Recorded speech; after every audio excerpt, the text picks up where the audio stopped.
तो कैसे आप सब लोग, आई होप कि आप सभी बहुत अच्छे होंगे। तो आज की वीडियो में हम लोग बात करेंगे अपने आइडियल सॉल्युबिलिटी पैरामीटर्स के बारे में। अब देखो, एग्जाम पॉइंट ऑफ व्यू से अगर हम लोग बात करें तो ये हमारा एक बहुत ज़्यादा इंपॉर्टेंट क्वेश्चन हो जाता है। कई बार जो है हमें ये लॉन्ग में देखने को मिला है, तो काफ़ी इंपॉर्टेंट क्वेश्चन तो है ही है। बाकी हमारा ये टॉपिक भी बहुत ज़्यादा इंपॉर्टेंट हो जाता है। तो आप लोग कॉपी और पेन लेके बैठ जाइए और हम लोग अपना आज का वीडियो स्टार्ट करते हैं। तो बात करें हम लोग यहाँ पे आइडियल सॉल्युबिलिटी पैरामीटर की, तो देखो यहाँ पे एक्चुअल में ये होता क्या है। It is a numerical value that indicates the relative solvency behaviour of a specific solvent. देखो यहाँ पे ये सारी चीज़ें आप लोग हटाओ और बिल्कुल सिंपली समझो। बेसिकली ये हमारी एक टाइप की सबसे पहली बात होती है न्यूमेरिकल वैल्यू, ठीक है। यानी कि ये हमें जो है कुछ स्पेसिफिक नंबर्स में मिलती है, यानी कुछ फिक्स नंबर्स रहते हैं, ठीक है। और ये नंबर्स एक्चुअल में बताते क्या हैं। जैसे कि ये नंबर्स अगर जनरली बात करें तो हमारी वैल्यू होती है लगभग 9 हो सकती है, ठीक है। 9 से लेके हमें जो है 12-15 तक देखने को मिलती है। तो ये जो न्यूमेरिकल वैल्यू है, यानी होता क्या है कि आइडियल सॉल्युबिलिटी पैरामीटर्स के हमारे कुछ फार्मूले होते हैं, अभी हम लोग देखेंगे। तो उन फार्मूलों से जब हम लोग वैल्यू निकालते हैं तो हमारी कुछ इस तरीके की वैल्यू आती है। और ये वैल्यू एक्चुअल में करती क्या है, ये वैल्यू जो है हमें ये बताती है कि जो भी हमारा सॉल्यूट और सॉल्वेंट है वो एक दूसरे में कितना ज़्यादा डिजॉल्व हो सकते हैं। तो कैसे बताती है अभी हम लोग बात करेंगे। बाकी ये समझो कि इसकी ज़रूरत ही क्या पड़ रही है। तो इसकी ज़रूरत यूँ पड़ रही है कि जैसे कि मान लो, जैसे कि चलो हमें बहुत अच्छे से पता है कि अगर हम लोग वाटर ले रहे हैं, ठीक है। अगर हम लोगों ने वाटर लिया और अगर हम लोगों ने उसमें मान लो NaCl को डिजॉल्व किया, तो हमें बहुत अच्छे से पता है कि NaCl वाटर में पूरी तरीके से मस्त डिजॉल्व हो जाता है। लेकिन अगर मान लो यहाँ पे हम लोग जो है कोई अननोन सा सॉल्यूट ले लें, ठीक है, कोई अननोन सॉल्यूट ले लें जिसके बारे में हमें नहीं पता है, या फिर मान लो हम लोगों ने सॉल्यूट नोन ले लिया, या फिर हम जो है कोई सॉल्वेंट अननोन सा ले लें, ठीक है। यानी कि जिसके बारे में हमें नहीं पता है कि अगर सिंपली हम लोग बात करें तो हम लोग जो है मान लो कोई ऐसा सॉल्यूट और कोई ऐसा सॉल्वेंट ले लें, ठीक है। ऐसा सॉल्यूट ऐसा सॉल्वेंट ले लें जिसके बारे में हमें पहले से नहीं पता है कि इसका नेचर क्या है और ये डिजॉल्व हो सकते हैं कि नहीं हो सकते हैं। तो इनको बिना फिजिकली डिजॉल्व किए क्या हम लोग बता सकते हैं कि ये दोनों एक दूसरे में डिजॉल्व होंगे कि नहीं होंगे। तो उसको हम लोग यहाँ पे बता सकते हैं with the help of ideal solubility parameters. So यहाँ पे देखो, थोड़ा सा हम लोग इसको थ्योरी से समझते हैं। बाकी आई नो थोड़ा सा भी आप लोग कन्फ्यूज हो, बट टाइम के साथ चीज़ें समझ में आ जाएंगी, ठीक है। तो यहाँ पे क्या होता है, solubility parameters provides the numerical methods to predict the interaction between materials. It is used to define whether the solute will dissolve in the solvent or not. If value of solubility parameters are same, then we can say one substance is soluble in another. तो यहाँ पे ध्यान से समझना, जैसे कि ideal solubility parameter क्या होती है। पहली बात ये हमारी एक टाइप की, अच्छा पहली बात इसको हम डिनोट करते हैं डेल से, ठीक है, डेल से। तो डेल हमारा क्या होता है, डेल तुम्हारा होता है आइडियल सॉल्युबिलिटी पैरामीटर, और ये हमारी हमें देती है एक टाइप की न्यूमेरिकल वैल्यू, ठीक है। तो बेसिकली अगर हम लोग जनरली बात करें तो मान लो हम लोगों ने एक सॉल्यूट लिया, ठीक है, जो कि हमें नहीं पता है, और हम लोगों ने एक सॉल्वेंट लिया जो कि हमें नहीं पता है, ठीक है। तो मान लो हम लोगों ने एक सॉल्यूट लिया, एक सॉल्वेंट लिया जिसके बारे में हमें नहीं पता कि ये दोनों एक दूसरे में डिजॉल्व होंगे कि नहीं होंगे। लेकिन हम लोगों ने किया क्या, हम लोगों ने इसका जो है डेल कैलकुलेट कर लिया, ठीक है। यानी कि इसका जो है आइडियल सॉल्युबिलिटी पैरामीटर की वैल्यू निकाल ली। और वैल्यू निकालने से हुआ क्या, मान लो हम लोगों ने सॉल्यूट की वैल्यू निकाली और ये हमारी आ गई 9, ठीक है। और फिर हम लोगों ने सॉल्वेंट की आइडियल सॉल्युबिलिटी पैरामीटर की वैल्यू निकाली और ये भी आ गई 9। यानी कि दोनों की सॉल्युबिलिटी पैरामीटर की वैल्यू क्या हो गई, सेम हो गई। तो अगर दोनों की सॉल्युबिलिटी पैरामीटर की वैल्यू सेम हो गई, ठीक है, तो इससे हमें क्या पता चल जाएगा कि ये दोनों आपस में बहुत अच्छे से डिजॉल्व हो जाएंगे और फाइनली ये हमारा जो है सॉल्यूशन बना देंगे। तो यहाँ पे सिंपली आइडियल सॉल्युबिलिटी पैरामीटर के अंदर होता क्या है, अगर हमारी, ध्यान से देखना यहाँ पे लिखा हुआ है, if values of solubility parameters are same for what, for solute and solvent, then we can say one substance is soluble in another. यानी कि हम लोगों ने कोई दो अलग अलग सब्सटेंस लिए और उनकी सॉल्युबिलिटी पैरामीटर की वैल्यू निकाली, अगर दोनों सेम आ गई तो हम लोग क्या बोल सकते हैं कि वो दोनों एक दूसरे में डिजॉल्व हो जाएंगे। और हमें कुछ पता लगाना ही नहीं है, ठीक है। हम लोगों ने उसके बारे में और कुछ पता लगाने की ज़रूरत नहीं है। अगर हमें सॉल्युबिलिटी पैरामीटर की वैल्यू पता है और दोनों की सेम है तो दोनों 100% एक दूसरे में डिजॉल्व होंगे ही होंगे, ठीक है, और सॉल्यूशन बना देंगे। तो इसको हम लोग यहाँ पे डेल से डिनोट करते हैं। और देखो यहाँ पे आइडियल सॉल्युबिलिटी पैरामीटर की वैल्यू को डिफाइन करने के लिए यहाँ पे हमारे दो मेन साइंटिस्ट आए। वैसे यहाँ पे देखो और भी बहुत सारे साइंटिस्टों ने इसकी वैल्यू देने की कोशिश की है, बट जो दो बहुत ज़्यादा फेमस हमारे पास पैरामीटर्स आते हैं, तो उनमें हमारा पहला आ जाता है हिल्डब्रांड सॉल्युबिलिटी पैरामीटर और सेकंड आ जाता है हमारा यहाँ पे हैंसन सॉल्युबिलिटी पैरामीटर। तो सबसे पहले हम लोग यहाँ पे बात करेंगे अपने हिल्डब्रांड सॉल्युबिलिटी पैरामीटर के बारे में। तो यहाँ पे बात करें हम लोग अपने हिल्डब्रांड सॉल्युबिलिटी पैरामीटर की, तो इसको यहाँ पे हमारा दिया था सर जोएल एच हिल्डब्रांड ने कब 1936 में, ठीक है। तो इन्होंने क्या किया था, Hildebrand solubility parameters provides a numerical estimation of degree of interaction between materials and can be a good indication of solubility. यानी वही चीज़ है कि देखो ये हमारा क्या करता है, हमें जो है एक न्यूमेरिकल वैल्यू देगा, ठीक है, न्यूमेरिकल एस्टिमेशन देगा कि जो हमारा सॉल्यूट सॉल्वेंट है उनके बीच में डिग्री ऑफ इंटरेक्शन कितना है, कितना ज़्यादा वो एक दूसरे से इंटरेक्ट कर सकते हैं, ठीक है, and can be a good indication of solubility. और जितना ज़्यादा डिग्री ऑफ इंटरेक्शन होगा उतनी ही ज़्यादा सॉल्युबिलिटी होगी। तो बिल्कुल वही चीज़ है। It is derived by cohesive energy density of molecules. देखो ये सबसे ज़्यादा इंपॉर्टेंट चीज़ है, अभी हम लोग इसके बारे में बात कर रहे हैं, बाकी थोड़ा सा इसको फॉर्मूला देखते हैं। Joel H Hildebrand proposed the value of ideal solubility parameter as square root of cohesive energy density. देखो इन्होंने क्या बताया कि जो हमारा आइडियल सॉल्युबिलिटी पैरामीटर है इसकी वैल्यू हमारी क्या होती है, square root of cohesive energy density. यानी इन्होंने क्या बोला कि सिंपली इन्होंने बोला ये जो हमारा डेल है यानी आइडियल सॉल्युबिलिटी पैरामीटर है, तो इन्होंने सबसे पहली बात चूंकि इन्होंने दिया तो इनके नाम पे क्या पड़ गया, इनके नाम पे पड़ गया हिल्डब्रांड सॉल्युबिलिटी पैरामीटर। ये है क्या, ये है हमारा आइडियल सॉल्युबिलिटी पैरामीटर ही, लेकिन चूंकि इसकी वैल्यू यहाँ पे हिल्डब्रांड सर ने निकाली तो इनके नाम पे पड़ गया। तो इसमें कंफ्यूज नहीं होना है, ठीक है। यहाँ पे है वही चीज़, ये क्या है हमारा, ये है हमारा आइडियल सॉल्युबिलिटी पैरामीटर, लेकिन यहाँ पे हम लोग क्या लिखेंगे, हिल्डब्रांड सॉल्युबिलिटी पैरामीटर। तो इसमें तो कंफ्यूज नहीं होना, तो बस वही चीज़ है। तो इसकी वैल्यू उन्होंने बताई कि जो हमारा डेल है वो हमारा किसके बराबर होता है, स्क्वायर रूट ऑफ सी। और सी हमारा यहाँ पे क्या होता है, सी हमारा होता है cohesive energy density, cohesive energy density. तो अब ये कोहेसिव एनर्जी डेंसिटी आखिर क्या चीज़ है, तो इसको समझने के लिए थोड़ा सा हमें यहाँ पे समझना होगा अपने सॉल्यूट सॉल्वेंट के इंटरेक्शंस को।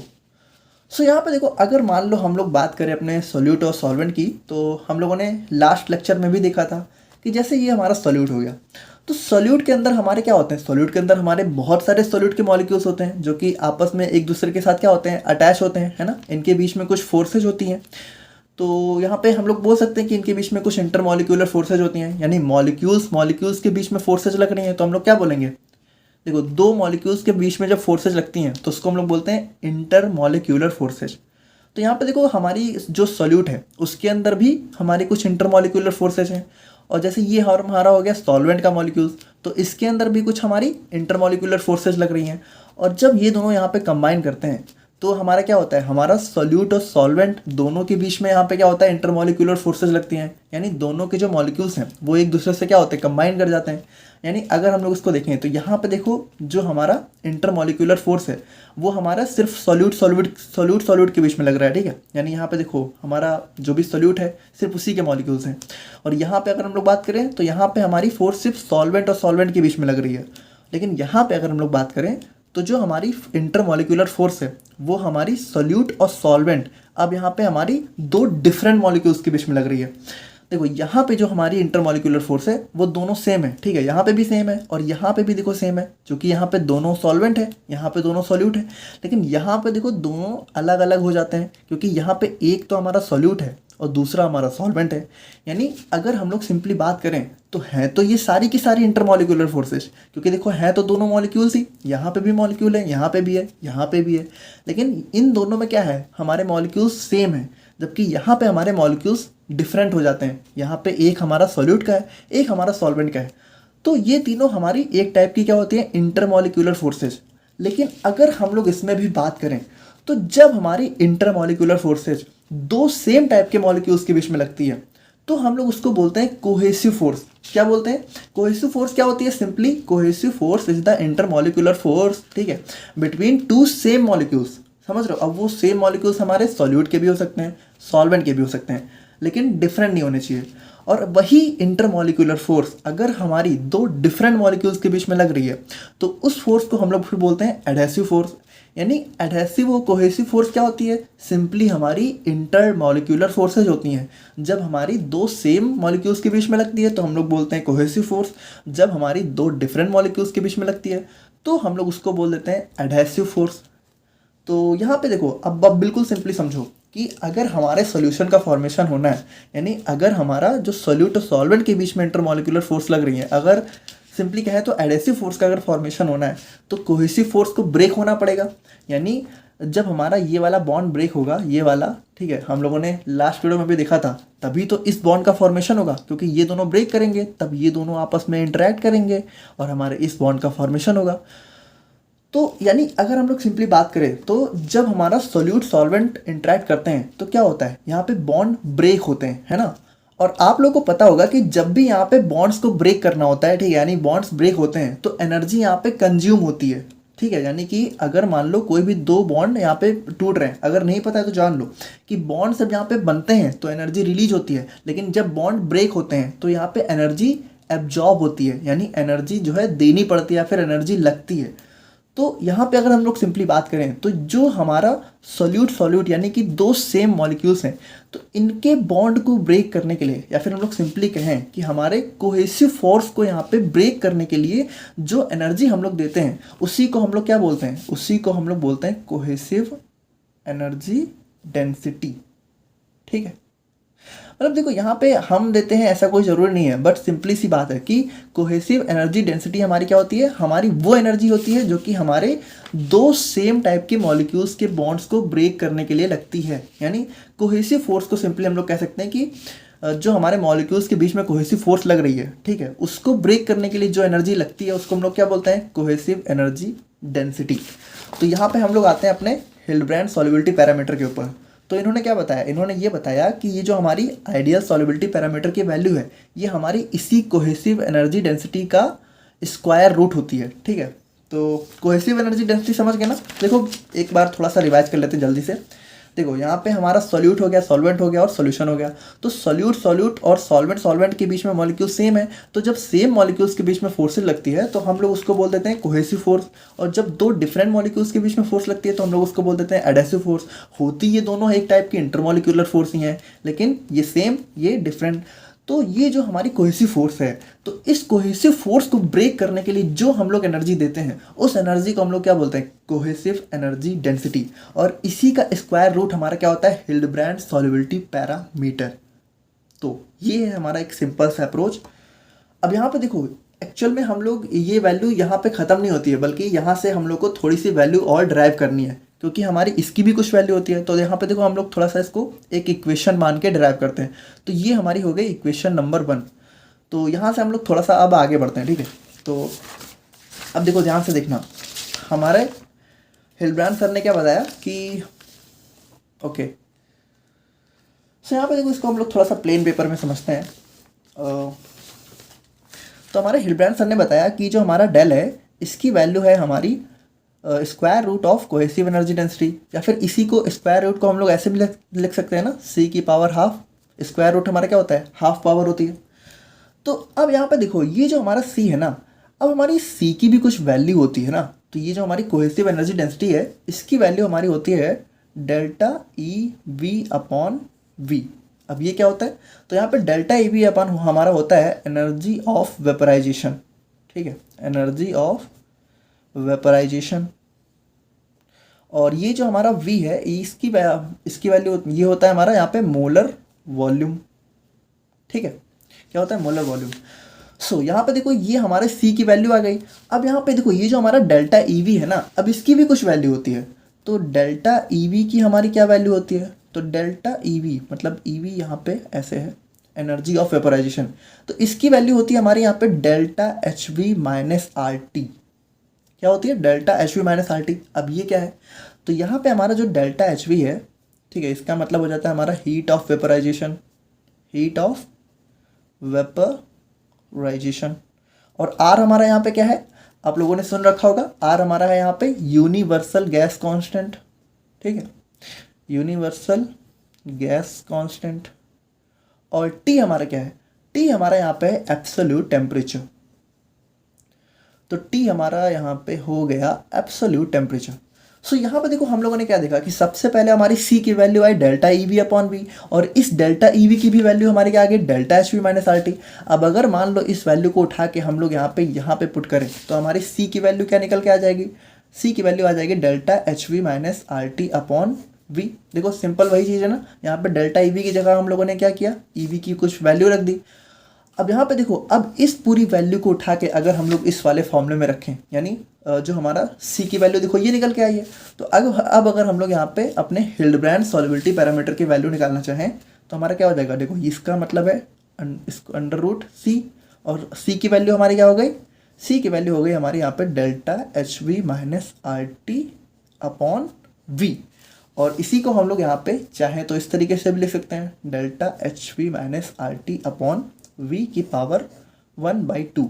सो ये हो गई हमारे हिल्डब्रांड सॉल्युबिलिटी पैरामीटर की फाइनल वैल्यू। सो यहाँ पे देखो काफ़ी सिंपल है।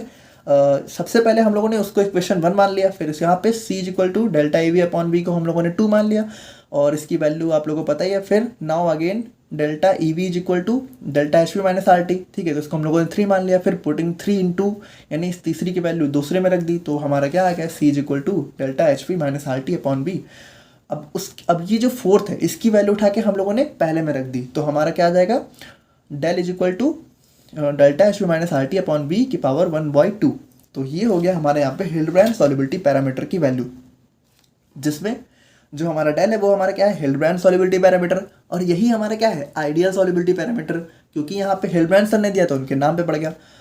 और डेल्टा एच वी हमारा क्या है, heat of vaporization, R universal gas constant, T absolute temperature, V molar mass sorry molar volume. तो यहाँ पे अगर देखो मान लो अब हम लोगों ने क्या किया कि मान लो हम लोग कोई सॉल्यूट ले रहे हैं, कोई सॉल्वेंट ले रहे हैं जिसके बारे में हमें नहीं पता, और उसका हम लोगों ने डेल कैलकुलेट कर लिया किसी तरीके से, और अगर वो दोनों सेम आ जा रहे हैं या फिर मान लो नियरली भी सेम आ जा रहे हैं, मतलब थोड़ा बहुत पॉइंट का डिफरेंस है, तो हम लोग क्या बोल सकते हैं कि वो दोनों आपस में सॉल्यूबल हैं।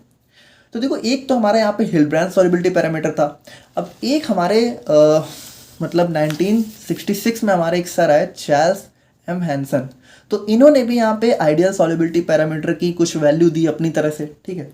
और देखो दोनों की वैल्यू एट लास्ट में सेम ही आती है, यानी ये जो हमारा डेल है, चाहे हम लोग इसको इनके फॉर्मूले से कैलकुलेट करें चाहे हम लोग उनके फॉर्मूले से कैलकुलेट करें, ठीक है, अगर कोई सेम सब्सटेंस के लिए कैलकुलेट कर रहे हैं तो एट लास्ट में इस डेल की वैल्यू सेम ही आनी है, क्योंकि ये हमारा यूनिवर्सल आइडियल सॉल्युबिलिटी पैरामीटर होता है। इसकी बस वैल्यू को डिफाइन करने का तरीका अलग अलग है, जैसे कि हिल्डब्रांड सर ने अलग तरीके से दिया, इन्होंने कुछ अलग तरीके से दिया। इन्होंने कैसे दिया, in 1966 Charles M Hansen developed a 3 parameter system to define the value of ideal solubility parameter. Hansen parameter divides the total Hildebrand value into 3 parts. यानी देखो यहाँ पे ये करता क्या है, जैसे कि अगर मान लो इसको हम लोग हिल्डब्रांड वैल्यू मान लें तो ये इसको 3 पार्ट में डिवाइड कर सकता है, ठीक है, कर देता है, जिसमें पहला होता है हमारे यहाँ पे डिस्पर्जन फोर्स कंपोनेंट, और दूसरा होता है हाइड्रोजन बॉन्डिंग कंपोनेंट, और थर्ड होता है हमारे यहाँ पे पोलर कंपोनेंट। अच्छा देखो यहाँ पे जैसे आपकी सिलेबस की अगर बात करें तो हमें बहुत डिटेल में नहीं जाना है, इसीलिए हम लोग यहाँ पे इतनी डिटेल में नहीं बात कर रहे हैं, ठीक है, वरना हैंसन सॉल्युबिलिटी पैरामीटर अपने आप में एक बहुत वास्ट टॉपिक है, यानी इसके अंदर अपने आप में बहुत सारी चीज़ें हैं। अब जैसे ये जो हमारे पैरामीटर्स हैं, ठीक है, तो इनको भी अगर हम लोग डिफाइन करने चाहें तो ये भी अपने आप में काफ़ी एक बड़ा सा टॉपिक बन जाता है। जैसे अगर हम लोग सिंपली बात करें तो यहाँ पे देखो इन्होंने क्या बोला कि जो हमारा डेल है इसकी वैल्यू हमारी होती है अंडर स्क्वायर रूट ऑफ, ठीक है, delta del D square, del P square और डेल एच स्क्वायर, जिसमें से हमारा डी क्या होता है डिस्पर्जन फोर्स कंपोनेंट, पी हमारा क्या होता है पोलर कंपोनेंट, और एच हमारा होता है हाइड्रोजन बॉन्डिंग कंपोनेंट। सो यहाँ पे देखो इस तरीके से आप लोग देख सकते हो। बाकी यहाँ पे देखो अगर हम लोग थोड़ा सा बात करें तो इन्होंने क्या किया था कि इन्होंने इन तीनों कंपोनेंट को 3 डायमेंशनल मतलब 3 डायमेंशन में भी अरेंज करके थोड़ा सा देखो इन्होंने क्या किया था कि इन्होंने एक्चुअली यहाँ पे ये जो तीनों कंपोनेंट हैं, जैसे ये मान लो हमारा P हो गया पोलर कंपोनेंट, ये हो गया हाइड्रोजन कंपोनेंट, और ये हो गया हमारे यहाँ पे डिस्पर्जन कंपोनेंट, तो इन्होंने इसको थोड़ा सा 3 डायमेंशन में अरेंज करके, अभी इसमें थोड़ा समझ नहीं हो रहा बट 3 डायमेंशन में है, ठीक है, और इन्होंने एक सर्कल इसके अलॉन्ग में ड्रॉ किया, ठीक है, और ये सर्कल कैसा ड्रॉ किया, ये सर्कल ऐसा ड्रॉ किया कि ये जो तीनों हमारे हैं ये तीनों हमारे इसके रेडियस बन गए, और इसकी रेडियस की वैल्यू हमारी क्या है, ये जो रेडियस है इसकी वैल्यू हमारी 1 है, ठीक है। तो इन्होंने क्या बताया कि अगर जो हमारा कोई भी सब्सटेंस है, अगर उसकी वैल्यू यानी कि उसके यहाँ पे उसकी जो वैल्यू है वो हमारे इस सर्कल के अंदर लाई कर रही है, तो हमारा सब्सटेंस क्या होगा, तो हमारा सब्सटेंस फुल्ली डिजॉल्वेबल होगा। ठीक है, यानी कि तब हमारा जो भी सॉल्यूट है वो सॉल्वेंट में बहुत मस्त डिजॉल्व हो जाएगा। और अगर हमारी जो वैल्यू है वो हमारी सर्कल के ऊपर लाई कर रही है, यानी आर की वैल्यू बिल्कुल 1 के बराबर आ रही है किसी भी सब्सटेंस के लिए, तो वो हमारा जो है पार्शली मिसिबल होगा। ठीक है, यानी पार्शली मिसिबल यानी कि थोड़ा सा कह सकते हो कि मिसिबल होगा भी और थोड़ा सा नहीं होगा। लेकिन अगर किसी की वैल्यू हमारी सर्कल के बाहर लाई कर रही है तो वो हमारा मिसिबल ही नहीं होगा। अब देखो मुझे पता है कि ये भी कैसे है, तो ज़्यादा डिटेल में मैं नहीं जाना है, बाकी थोड़ा सा मैंने आप लोग को बता दिया बाकी नॉलेज के लिए। बाकी ये आप लोग इतना लिख के चले आओगे एग्जाम में तो आप लोग को नंबर्स बहुत अच्छे मिल जाएंगे। बाकी थोड़ा सा आप लोग को पता होना चाहिए इसलिए मैंने बता दिया। बाकी हम लोग बात करें अपने एप्लीकेशन ऑफ सॉल्युबिलिटी पैरामीटर्स के बारे में, तो देखो यहाँ पे बहुत ही सिंपल सी बात है कि सिलेक्शन ऑफ सॉल्वेंट्स, यानी कि सॉल्वेंट्स हम लोग बहुत आसानी से किसी भी सॉल्युबिलिटी पैरामीटर की वैल्यू निकाल लें तो हम लोग अच्छा सॉल्वेंट सेलेक्ट कर सकते हैं किसी पार्टिकुलर सॉल्यूट के लिए। और उसके बाद प्रिपरेशन ऑफ पोलैरिटी स्केल्स, यानी देखो इससे क्या होता है कि हम लोग जो है डिफरेंट इसकी मतलब सॉल्वेंट्स की पोलैरिटी वैल्यू निकाल के एक स्केल टाइप से बना सकते हैं। और उसके बाद यहाँ पे को सॉल्वेंसी की पावर, को सॉल्वेंट्स क्या होते हैं, जैसे कि जब हमारा सॉल्यूट और सॉल्वेंट्स एक दूसरे में मिसिबल नहीं होते हैं अच्छे से तो हम लोग कुछ को सॉल्वेंट्स का यूज करते हैं, तो उस को सॉल्वेंसी की पावर को डिटरमाइन करने के लिए भी हमारा यूज होता है। उसके बाद हमारी रिएक्शंस की केमिकल काइनेटिक्स को भी डिटरमाइन करता है। और फिर हमारा यहाँ पे स्ट्रक्चरल एक्टिविटी रिलेशनशिप में भी हेल्पफुल होता है। अब देखो सार अब क्या हमारा जो है आप लोग को 4th सेमेस्टर मेडिसिनल केमिस्ट्री में बहुत अच्छे से पढ़ना है, तो जब हम लोग पढ़ेंगे तब बात करेंगे। बाकी अभी आप लोग थोड़ा सा ऐसे याद कर लेना। और सो ये होता है हमारे यहाँ पे ideal solubility parameter. I hope कि आप लोग यहाँ पे समझ गए होंगे, काफ़ी सिंपल सा छोटा सा टॉपिक था। और मिलते हैं हम लोग यहाँ पे नेक्स्ट वीडियो में जिसमें हम लोग बात करेंगे बहुत important topic factors affecting solubility के बारे में, यानी कि कौन कौन से फैक्टर्स हैं जो हमारी सॉल्युबिलिटी को अफेक्ट करते हैं। और ये हमारा एक बहुत ज़्यादा इंपॉर्टेंट और बहुत डीप टॉपिक होगा। ठीक है, हम लोग बहुत अच्छे से कवर करेंगे इसको। तो मिलते हैं हम लोग यहाँ पे नेक्स्ट वीडियो में। Thank you so much.